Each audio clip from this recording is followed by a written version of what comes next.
बच्चों, कैसे हैं आप सब। अब तो आप लोगों की आज परीक्षा अब शुरू हो जाएगी और मेरी शुभकामना है कि आप परीक्षा में 6 अंक लाएं। इसके लिए आपकी तैयारी पूरी हो चुकी है। अंत में मैं सारे एक्सरसाइज का जितना भी सूत्र है, फॉर्मूला है, सबको एक जगह में इकट्ठा करके आपको कुछ बताने जा रहा हूँ, समझाने जा रहा हूँ। उस फार्मूले को बहुत कम है, लेकिन एक नज़र ज़रूर फार्मूले पर आप देखेंगे।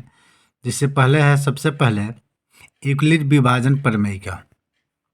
यूक्लिड विभाजन प्रमेय का क्या होता है, जैसे किसी भी दो संख्या धनात्मक पूर्णांक संख्या के लिए दिया हो तो उसके लिए क्यू और आर विद्यमान होता है। क्यू और आर ये भी पूर्णांक विद्यमान होता है, जहाँ ए बराबर बी क्यू प्लस आर, ए बराबर बी क्यू प्लस आर, जहाँ आर जो है, आर का मान 0 से बड़ा और बराबर होता है या बी से छोटा होता है।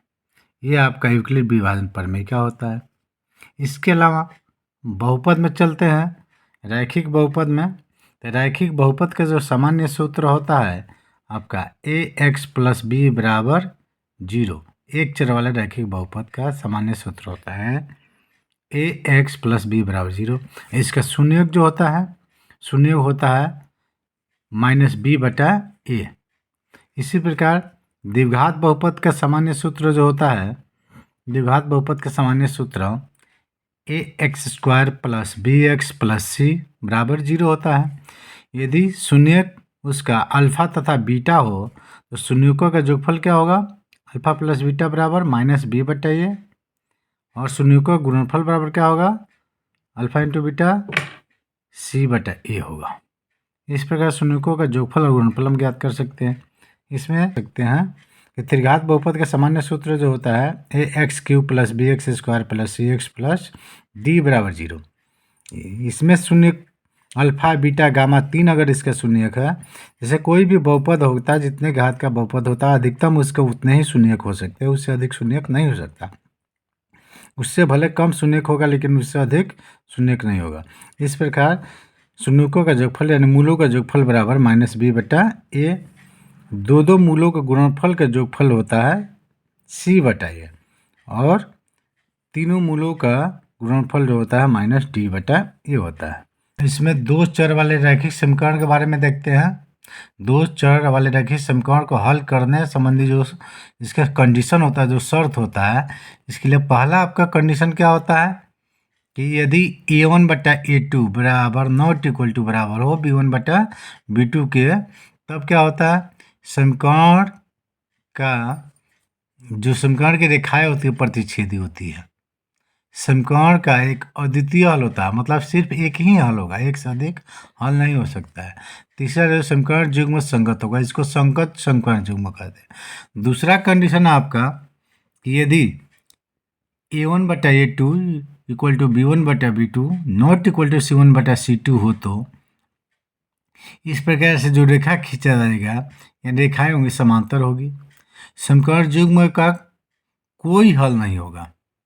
तीसरा इसमें जो होता है समीकरण युग्म असंगत होता है, इसमें संगत नहीं होता बल्कि असंगत होता है। इसी तरह तीसरा इसमें कंडीशन है कि यदि a1 बटा a2 इक्वल टू b1 बटा b2 इक्वल टू c1 बटा c2 हो तो इसमें क्या होगा, रेखाएं जो होगी संपाती होगी। समीकरण युग्म जो होगा अपरिमित रूप से उसका अनेक हल होंगे, जो समीकरण युग्म होगा उसका अपरिमित रूप से अनेक हल होगा। तीसरा क्या होगा, समीकरण युग्म संगत होगा। इस प्रकार से हम दो चर वाले रैखिक समीकरण के बारे में उसके हल करने संबंधी सूत्र को हम जान सकते हैं। यदि द्विघात समीकरण का मूल्य अल्फा और बीटा दिया हो, मूल मतलब शून्यक अल्फा और बीटा दिया हो, तो इससे हम क्या कर सकते हैं, द्विघात समीकरण बना सकते हैं। द्विघात समीकरण बनाने के लिए आपका सूत्र है के into x minus alpha into x minus beta बराबर 0। ये याद रखेंगे। अगर दूसरा भी इसका सूत्र होता है के into x square minus alpha plus beta into x, यानी मूलों का योगफल इंटू एक्स और प्लस मूलों का गुणनफल इक्वल टू 0। यह होता है आपका द्विघात समीकरण बनाने के लिए सूत्र। अल्फा और बीटा दिया हो, यानी मूल अल्फा और बीटा दिया हो, चाहे मूलों का योगफल और गुणनफल दिया हो, तो इससे हम उसका द्विघात समीकरण बना सकते हैं।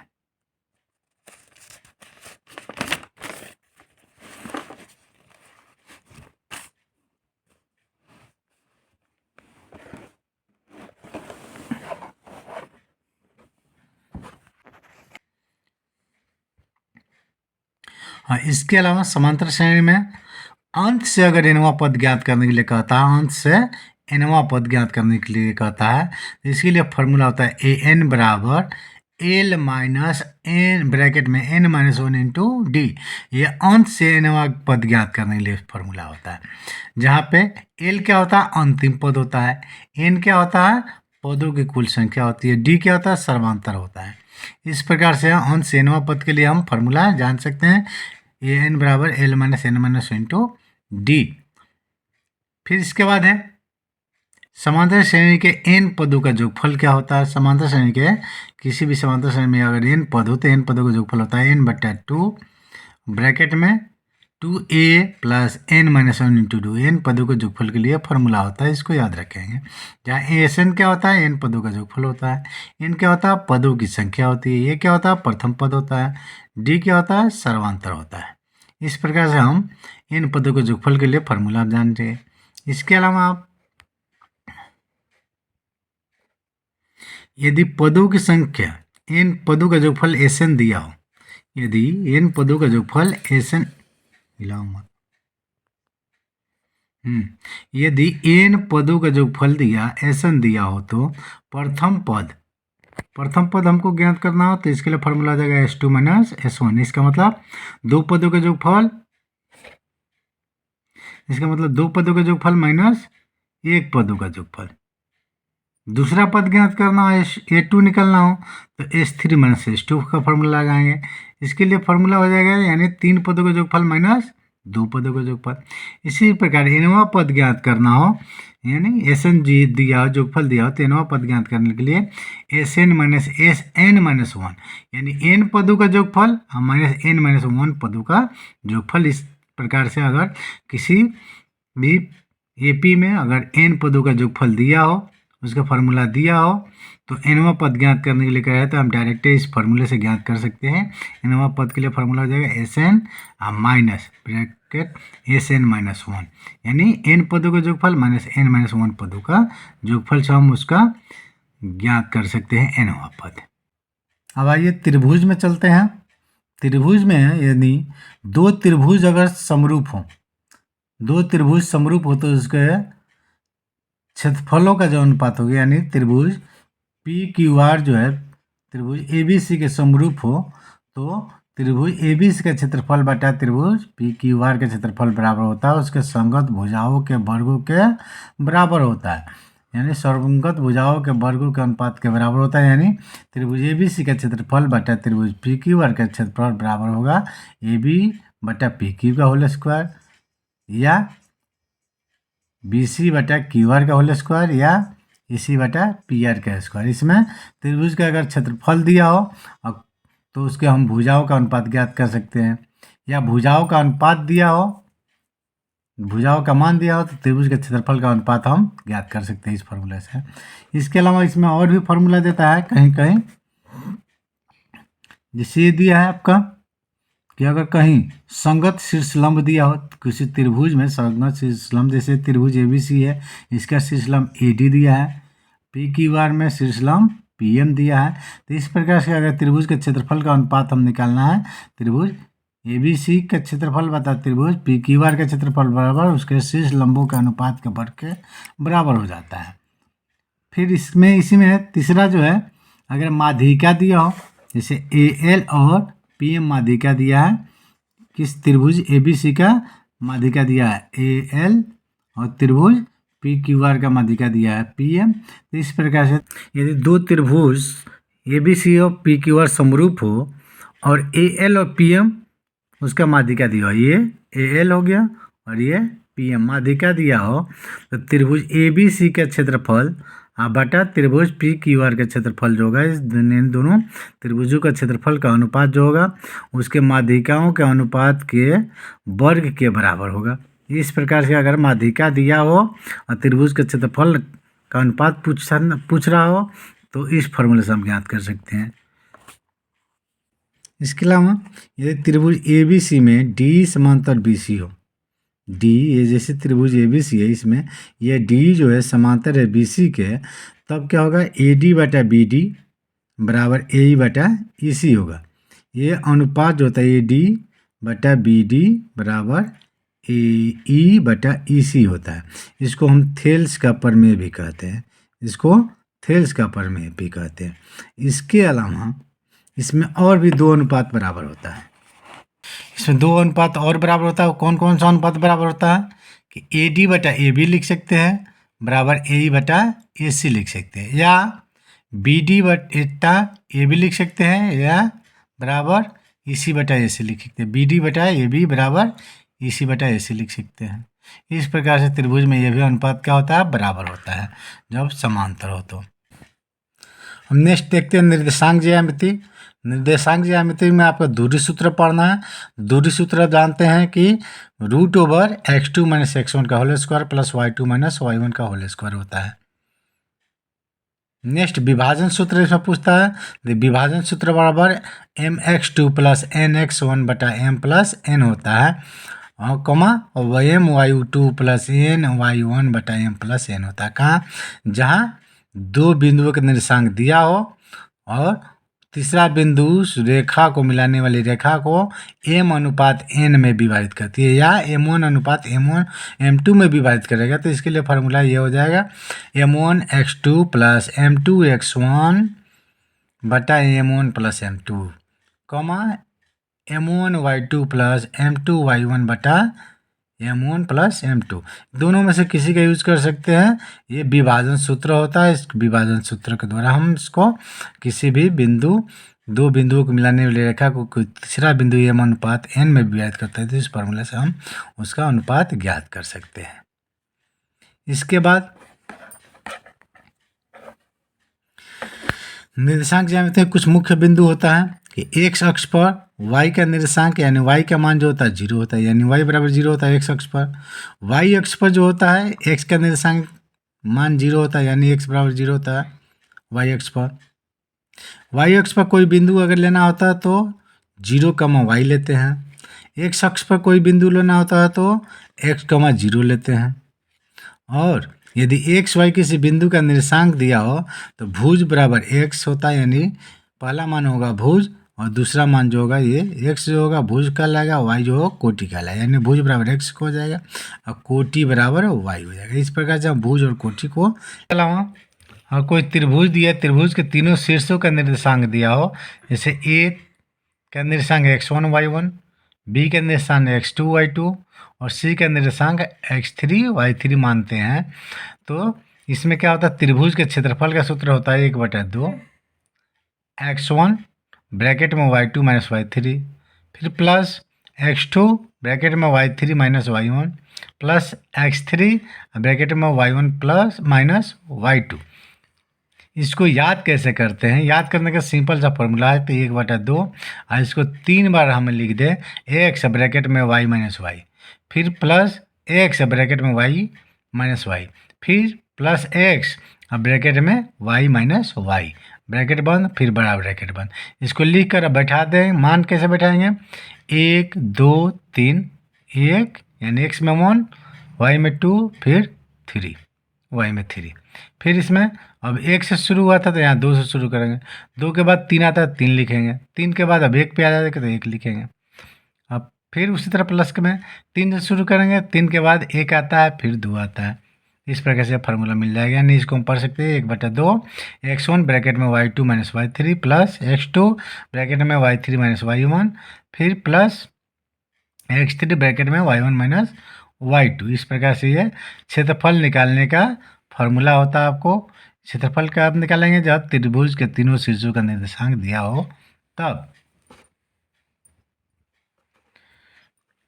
इसके अलावा 3 बिंदु संरेख होने के लिए कंडीशन होता है कि 3 बिंदु संरेख कब हुआ, जब उसका निर्देशांक दिया हो तो त्रिभुज का क्षेत्रफल 0 हो जाए। ये अर्थात x1 ब्रैकेट में y2 - y3 plus x2 bracket में y3 - y1 plus x3 bracket में y1 माइनस y2 बराबर 0 हो जाए।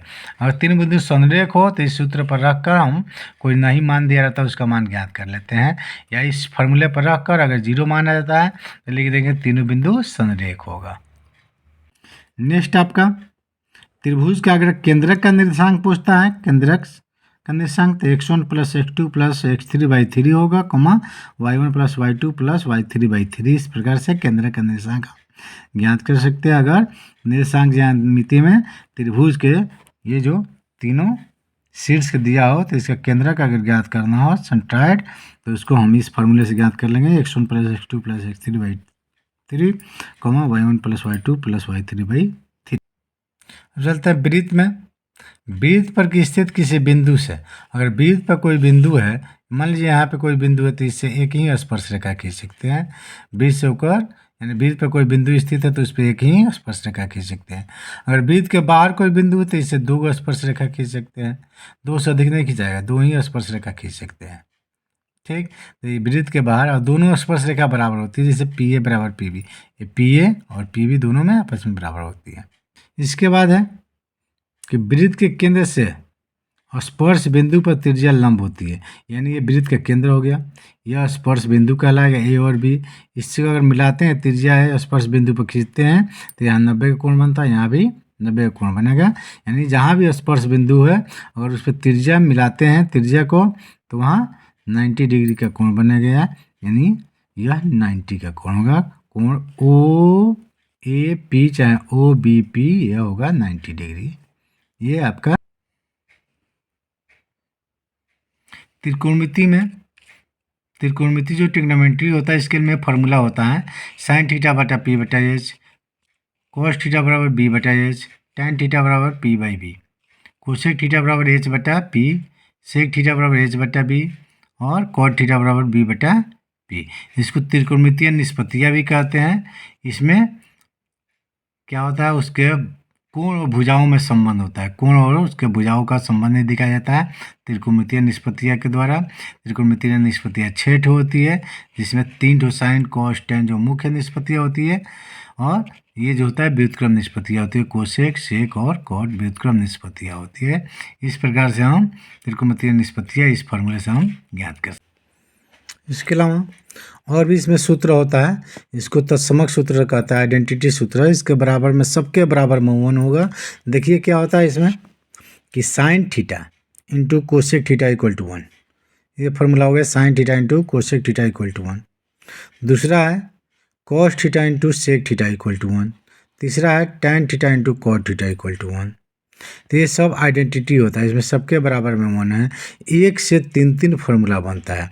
पहला sine theta into cosec theta equal to 1 होता है, तो अगर कोसेक को यहीं पर रख दें तो साइन जाएगा बराबर का उधर तो बाटा में चला जाता है, इसलिए कोसेक थीटा इक्वल टू 1 बटा साइन थीटा हो गया, और साइन थीटा इक्वल टू हो गया 1 बटा कोसेक थीटा।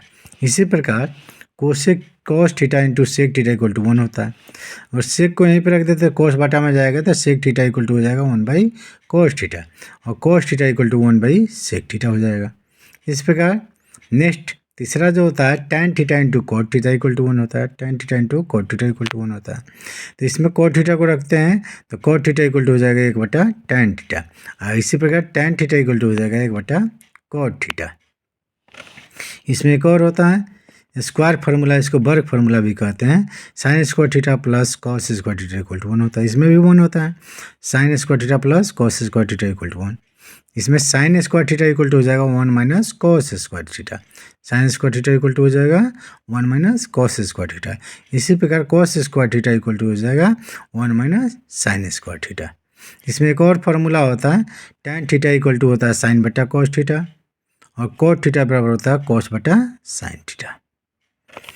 इसमें और भी 2 है स्क्वायर फार्मूला, आइए देखते हो। Sec square theta minus tan square theta, sec square theta minus tan square theta equal to 1 होता है, और cosec square theta minus cot square theta equal to होता है। ये भी वर्ग सूत्र होता है। एक वर्ग सूत्र पहले बताए थे sine square theta plus cos square theta equal to 1, दूसरा वर्ग स्क्वायर हो गया sec square theta minus tan square theta equal to 1, तीसरा वर्ग सूत्र जो हो गया cosec square theta minus cot square theta. इससे भी 3 फार्मूला बनेगा, जैसे कि सेक स्क्वायर थीटा बराबर हो जाएगा 1 माइनस tan स्क्वायर थीटा, और tan square equal theta equal to हो जाएगा sec square theta minus 1। Next cosec square theta minus cot square theta equal to 1 होता है, तो यहाँ पे cosec square theta equal to हो जाएगा 1 प्लस कॉट स्क्वायर थीटा, और cot square theta equal to हो जाएगा कोसेक स्क्वायर थीटा माइनस 1। इस प्रकार से ये फॉर्मूला वर्ग सूत्र कहलाता है। इस पे कुछ एक इम्पोर्टेंट प्रश्न भी बताए हैं, वीडियो में भी बताए हैं, फिर हम बता रहे हैं कि tan में अगर tan 1 degree into tan 2 degree, ये tan 1 degree into tan 2 degree into tan 3 degree into tan 4 degree, इसी तरह 5 6 7 tan में दिया हो कहाँ तक 89 तक दिया हो, तो इस सबका एक गुणनफल में होता है, तो इसलिए इसका मान 1 होता है, याद रखेंगे डायरेक्ट है। दूसरा इसमें कोड में भी अगर 1 से लेकर आए 89 तक दिया हो तो इसका भी मान 1 होता है। tan में चाहे कोड में दिया तो इसका वैल्यू 1 होता है, ये याद रखेंगे। इसके लिए अब पूरक सूत्र होता है। पूरक सूत्र क्या होता है? साइन थीटा बराबर हम कॉस 90 माइनस थीटा होता है, यानी साइन किस में बदल जाता है? कॉस में बदल जाता है। कब? जब 90 माइनस थीटा। यहाँ अगर 30 डिग्री है तो यहाँ 60 डिग्री होगा, 90 माइनस 30 60 डिग्री है। यहाँ अगर 15 डिग्री है तो यहाँ 90 माइनस 15 यानी 75 डिग्री हो जाएगा, कॉस 75 डिग्री। इसी प्रकार कॉस थीटा किस में बदलता है? साइन थीटा में। कॉस थीटा को साइन में बदलने के लिए कॉस थीटा इक्वल टू हो जाएगा sine 90 minus theta, sine 90 minus theta हो जाएगा। इधर टैन किस में बदलता है? कॉट थीटा में। टैन को कॉट में बदलने के लिए हो जाएगा tan theta equal to cot 90 minus theta. इसी प्रकार आपको कोसेक किस में बदलता है? सेक में। कोसेक को सेक में बदलने के लिए क्या फॉर्मूला हो जाएगा? कोसेक थीटा इक्वल टू हो जाएगा सेक 90 माइनस थीटा। इसी प्रकार सेक थीटा इक्वल टू क्या हो जाएगा? Cosec 90 minus theta. सेक किस में बदलता है? कोसेक में। कॉट किस में बदलेगा? टैन में। तो कॉट इक्वल टू हो जाएगा टैन 90 माइनस थीटा। ये देखिए बहुत आसान है, साइन कॉस में बदलता है, कॉस साइन में बदलता है, टैन कॉट में, और कॉट टैन में, सेक कोसेक में, तो कोसेक सेक में। इस प्रकार से बदलता है। तो 2-3 इसमें याद रख लीजिएगा तो सारे फार्मूले याद हो जाएंगे। फार्मूला सबको एक बार ज़रूर एक नज़र देख लीजिएगा। इसमें आपको सारे फार्मूले काम के लायक है और अच्छे अंक लाने की कोशिश कीजिएगा। मेरा भरपूर प्रयास रहा है कि आप अच्छे अंक लाएं। इसे जो कुछ होगा आप ज़रूर देख लीजिएगा। धन्यवाद, बेस्ट ऑफ लक। अब देखते हैं क्षेत्रमिति से संबंधित कुछ फार्मूला। क्षेत्रमिति में कौन कौन सा फार्मूला होता है? पहला घन होता है जिसको क्यूब कहते हैं। इसका वक्र पृष्ठीय क्षेत्रफल जो होता है 4a स्क्वायर होता है, यानी 4 इंटू भुजा स्क्वायर।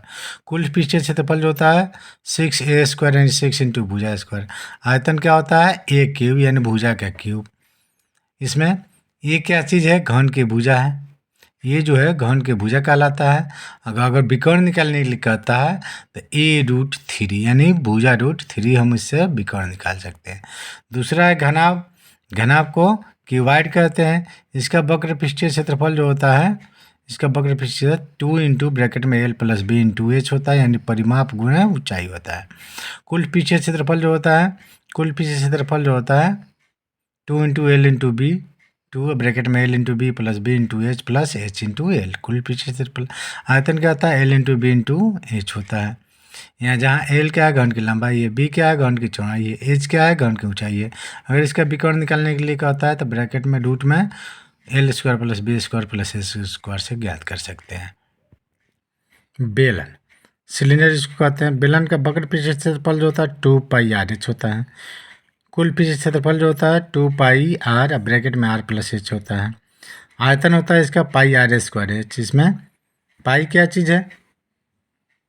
पाई का मान 22/7 लेते हैं। अगर दिया हो 3.1 तो 3.14 लेंगे। पाई आर त्रिज्या होती है, एच बेलन की ऊंचाई होती है। इस प्रकार शंकु जो है, शंकु का कोण कहते हैं। इसका वक्र पृष्ठीय क्षेत्रफल जो होता है पाई आर एल होता है। इसमें शंकु का वक्र पृष्ठीय क्षेत्रफल निकालने से पहले हम एल का मान ज्ञात कर लेते हैं। एल का सूत्र होता है रूट में r square plus h square. इसको तिर्यक ऊंचाई भी कहते हैं। कुल पृष्ठीय क्षेत्रफल हो जाएगा पाई आर, ब्रैकेट में एल प्लस आर। इससे हम कुल पृष्ठीय क्षेत्रफल ज्ञात कर लेंगे। इसका आयतन ज्ञात करने के लिए 1/3 अब पाई आर स्क्वायर होता है। ये आयतन का फॉर्मूला हो गया। नेक्स्ट इसमें है आर शंकु की त्रिज्या हो जाएगी, एल तिर्यक ऊंचाई हो जाता है और एच ऊंचाई हो जाता है। इस प्रकार से हम उसका मान ज्ञात कर लें। इसके बाद है छिनक। छिनक जो होता है, छिनक किसे कहते हैं, जैसे गिलास के बाल्टी के आकार के जो भी फिगर होता है उसको छिनक कहते हैं, सॉलिड होता है। इसका वक्र पीछे क्षेत्रफल जो होता है pi into L, pi L bracket में R1 प्लस R2, यानी R1 R2 है। ये क्या है, निचली त्रिज्या और ऊपरी त्रिज्या। R1 को निचली त्रिज्या, बड़ी त्रिज्या को R1 से लिखते हैं, R2 को छोटी त्रिज्या से लिखते हैं। कुल पीछे क्षेत्रफल होता है pi into pi L bracket में R1 प्लस R2, फिर plus pi R1 square plus R2 square, ये आपका कुल पीछे क्षेत्रफल का सूत्र हो जाता है। इस प्रकार आयतन का सूत्र होता है पाई H/3, पाई H/3 अब ब्रैकेट में R1 का स्क्वायर प्लस R2 का square plus R1 into R2। यहाँ R1 क्या है, बड़ी त्रिज्या है, यानी शंकु छिनक की बड़ी त्रिज्या R1, R2 क्या है, छोटी त्रिज्या है, शंकु छिनक की छोटी त्रिज्या है। एल क्या है, तिर्यक ऊंचाई होता है, एच क्या होता है, ऊंचाई होता है। वृत्त के लिए वृत्त की परिधि आप जानते हैं कि 2πr होता है। वृत्त का क्षेत्रफल πr स्क्वायर होता है। अगर अर्धवृत्त का कहेगा तो πr हो जाएगा अर्धवृत्त के लिए, और वक्र पीछे क्षेत्रफल, ठीक, πr स्क्वायर। इसका परिमाप भी पूछता है, अक्षर अर्धवृत्त का परिमाप होता पूछता है, तो अर्धवृत्त का परिमाप जो होता है πr प्लस d होता है। ये याद रखेंगे, इसमें लिखे तो नहीं है लेकिन आप याद रखेंगे।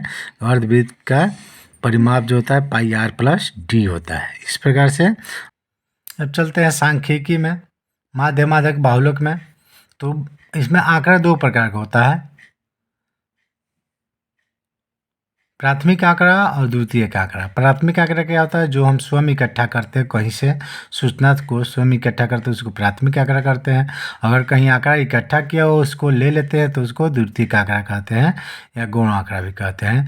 तो प्राथमिक आंकड़ा में उसमें वर्गीकृत भी होता है, अवर्गीकृत। तो अवर्गीकृत के लिए माध्य का सूत्र होता है, x बार से माध्य को रिप्रेजेंट करते हैं, निरूपित करते हैं। आंकड़ों का कुल योग, जितना भी डाटा मिला हो सबको जोड़ देंगे, अब बटा आंकड़ों की संख्या कितनी, उसकी संख्या गिन कर नीचे लिख देंगे, भाग कर देंगे, आपका माध्य ज्ञात हो जाएगा। माध्य ज्ञात करने के लिए इसमें दो फार्मूला होता है कि n+1/2वां पद, यानी n जो है कुल कितने संख्या, आंकड़े कुल कितना है वह n से लिखते हैं उसको, यानी आंकड़ों की कुल संख्या। अगर आंकड़ों की कुल संख्या विषम है, विषम सम विषम जानते हैं आप, कि अगर विषम आंकड़ों की कुल संख्या है तो उसके लिए माध्य ज्ञात करने के लिए फॉर्मूला यूज करेंगे n+1/2वां पद। जैसे 7 है, 7 विषम हो गया, आंकड़ों की संख्या 7 है, तो 7 + 1/2 यानी 4 आएगा। 4वां जो पद आएगा उसको पहले, सबसे पहले माध्य ज्ञात करने से पहले हम क्या करते हैं, आंकड़ों को सजा लेते हैं बढ़ते क्रम में या घटते क्रम में। अगर सम संख्या हो, n का मान जैसे 8 हो गया, 10 हो गया, इसके लिए माध्य का सूत्र होता है n/2वां पद जोड़ n/2 + 1वां पद, और फिर टोटल डिवाइडेड बाई 2। ये कब, जब आंकड़ों का जो संख्या होगी विषम संख्या होगी। सम संख्या के लिए यह हम माध्य का फॉर्मूला अपनाते हैं। आंकड़ों को सबसे पहले घटते या बढ़ते क्रम में सजा कर ही माध्य ज्ञात करेंगे, ये जरूर बात याद रखेंगे। नेक्स्ट आपका है बहुलक। बहुलक क्या होता है, सबसे अधिक बार आने वाला आंकड़ा जो होता है बहुलक होता है। उसमें देख लेंगे सबसे अधिक बार कौन सा आंकड़ा है, वह आपका बहुलक हो जाएगा। इस प्रकार से हम बहुलक ज्ञात। अब देखते हैं वर्गीकृत आंकड़ों के लिए माध्य कैसे ज्ञात करते हैं। माध्य ज्ञात करने के 3 सूत्र होता है, 3 विधियाँ होती है। प्रत्यक्ष विधि, प्रत्यक्ष विधि के लिए फॉर्मूला करता है, इसको सिग्मा पढ़ते हैं, सिग्मा FI × XI बटा sigma FI। Sigma FI × XI क्या होता है, सिग्मा FI × XI मतलब होता है वर्ग चिन्ह और संगत बारंबारता का गुणनफल का योग होता है। सिग्मा FI XI क्या होता है, वर्ग चिन्ह और संगत बारंबारता के गुणनफल का योगफल होता है। और सिग्मा FI क्या होता है, सभी बारंबारताओं का जोगफल होता है। इस प्रकार से प्रत्यक्ष विधि द्वारा हम माध्य ज्ञात कर सकते हैं। दूसरा है कल्पित विधि। कल्पित विधि द्वारा माध्य ज्ञात करने के लिए x बार इक्वल टू होता है आपका x bar equal to a plus sigma FI। कल्पित विधि द्वारा माध्य ज्ञात करने के लिए फॉर्मूला होता है a plus sigma FI × DI बटा सिग्मा FI। ये क्या होता है, यहाँ कोई भी वर्ग चिन्ह ले सकते हैं, जो वर्ग चिन्ह आता है एक्स आई का मान, उसमें से किसी को भी हम लिख सकते हैं। डी आई क्या होता है, डी आई निकालने के लिए एक्स आई माइनस ए, यानी जो हम ए माने हैं उस सारे एक्स वाई में से घटाते जाएंगे तो डी आई का मान में कल निकल जाएगा। आई एफ आई समबराबरता का जोगफल है तो पढ़ चुके ऊपर भी। तीसरा पग विचलन विधि है। पग विचलन विधि में क्या होता है कि इसके लिए भी फॉर्मूला होता है एक्स बार यानी माध्य बराबर a plus sigma f i into u y बटा sigma f i into h. यहाँ ए क्या होता है, किसी भी वर्ग चिन्ह को ले सकते हैं। यू वाई क्या होता है, डी आई बटा एच, जो ऊपर हम डी आई निकाले थे, ये डी आई निकाले थे, डी आई को एच से भाग देंगे तो हमारा यू आई निकल जाएगा, यानी यू आई बराबर होता है डी आई बटा एच या एक्स आई माइनस ए बटा एच। एच क्या होता है, वर्ग माप कहते हैं या वर्ग अंतराल की चौड़ाई, जैसे 10 से 20, 20 से 30, तो इसमें 10 का हो गया, 10 से 15, 15 से 20, तो इसमें 5 5 का अंतराल हो गया, यानी एच हो गया 5। इस प्रकार से नेक्स्ट क्वेश्चन आप देख सकते हैं। माध्य ज्ञात करने के लिए फॉर्मूला क्या होता है, माध्य के लिए एल प्लस एन बटा 2 by l plus n by 2 minus c f whole divided by f गुणा एच, यह माध्य ज्ञात करने का फॉर्मूला होता है। यहाँ एल एन क्या चीज़ होता है, सब ब्रह्मवर्ताओं का जोगफल, जितना ब्रह्मवर्ता दिया ब्रह्मवर्ता के जोगफल को हम एन से व्यक्त करते हैं। सी एफ क्या होता है, माध्यक वर्ग के ठीक पहले वाले वर्ग की ब्रह्मवर्ता, संचयी ब्रह्मवर्ता जो होती है माध्यक वर्ग के ठीक पहले वाले वर्ग की संचयी ब्रह्मवर्ता। एफ क्या होता है, माध्यक वर्ग की ब्रह्मवर्ता होती है। एच क्या होता है, वर्ग अंतराल की ऊंचाई होती है। एल क्या होता है, माध्यक वर्ग के निम्न सीमा होती है। माध्यक वर्ग कैसे ज्ञात करते हैं, जैसे एन बाई 2 यानी जितना ब्रह्मवर्ता है उसका जोगफल अगर निकालते हैं तो जोगफल जितना आता है उसको 2 से भाग करेंगे, एन बाई 2 हो जाएगा। वह देखेंगे कि संचयी ब्रह्मवर्ता में देखते हैं किसके नज़दीक, यानी जो निकाले हैं जितना भाग देने का बताया है वह किस में शामिल है, ठीक, किस में शामिल है या उससे अधिक कौन सा संचयी ब्रह्मवर्ता वाला है, वही माध्यक वर्ग कहलाएगा। इस प्रकार से हम माध्यक ज्ञात कर सकते हैं फॉर्मूला से कि l plus n by 2 minus c a बटा एफ इंटू एच, ये माध्यक का। बहुलक में क्या होता है, एम ओ, बहुलक लिखते हैं एम ओ से, L plus F one minus F zero बटा 2f1 minus F zero minus F two into H, यह बहुलक का फॉर्मूला हो गया वर्ग की ताकत के लिए। यहाँ कौन क्या चीज़ होता है, एल क्या है, बहुलक वर्ग के निम्न सीमा हो गई। एफ1 क्या है, बहुलक वर्ग के ब्रह्मवर्ता कहलाएगी। एफ जीरो क्या होता है, बहुलक वर्ग के ठीक पहले वाले वर्ग की ब्रह्मवर्ता। F2 क्या होता है, बहुलक वर्ग के ठीक बाद वाले वर्ग की ब्रह्मवर्ता। एच क्या होता है, वर्ग अंतराल की ऊंचाई जो पीछे पढ़े थे। और बहुलक वर्ग कैसे ज्ञात करेंगे, बहुलक वर्ग कौन सा होगा, सबसे अधिक देखेंगे ब्रह्मवर्ता किसकी है वहीं उसका बहुलक वर्ग हो जाएगा, उसकी ब्रह्मवर्ता F1 से लिखते हैं, उसी से उसके पहले वाला F0 हो जाएगा, उसके बाद वाला F2 हो जाएगा। इस प्रकार से हम बहुलक ज्ञात कर सकते हैं वर्गीकृत आंकड़ों का।